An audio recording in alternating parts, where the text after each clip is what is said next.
दिव्यता और भक्ति के सुरों से सजी इस यात्रा में स्वागत है आपका वॉइस ऑफ वृंदावन में, जहां हर कथा में गूंजती है श्री कृष्ण की बांसुरी और राधा रानी के प्रेम की मधुरता।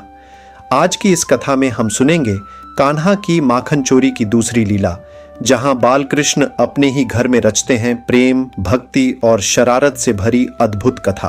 तो आइए मन को वृंदावन की गलियों में ले चलते हैं, जहां हर दीवार पर गूंजती है कान्हा की माखन चोर मुस्कान। कान्हा की दूसरी माखन चोरी की यह लीला उनके अपने ही घर से शुरू होती है। मैया यशोदा ने घर के भीतर माखन रखा था, पर कान्हा की नटखट नजरें मटकी पर टिकी हुई थीं। धीरे धीरे घुटनों के बल चलते हुए कान्हा उस कमरे में पहुंचे जहां माखन रखा था। छोटे छोटे हाथों से उन्होंने मटकी में हाथ डाला और आनंद से माखन खाने लगे।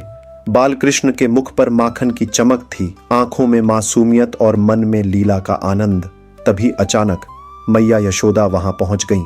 उन्होंने पूछा, कान्हा, तू यहां क्या कर रहा है? कान्हा चतुराई से मुस्कुराए और बोले, मैया, तूने जो मेरे हाथों में कंगन पहनाए हैं उनसे आग निकल रही थी और मेरा हाथ जल रहा था, इसलिए मैंने माखन की मटकी में हाथ डाल दिया ताकि ठंडक मिल जाए। मैया ने फिर पूछा, अच्छा बेटा, ये तो ठीक है, पर तेरे मुख पर माखन कैसे लग गया? कान्हा ने भोलेपन से कहा, मैया, जब मैंने मटकी में हाथ डाला तो एक चींटी मेरे मुंह पर चढ़ गई। उसे हटाने लगा तो माखन मेरे मुंह पर लग गया।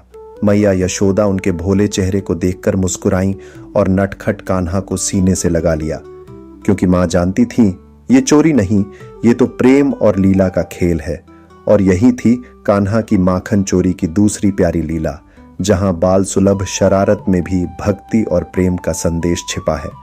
कान्हा ने सिखाया कि मां और बच्चे का रिश्ता सिर्फ स्नेह नहीं, भक्ति का सबसे पवित्र रूप है।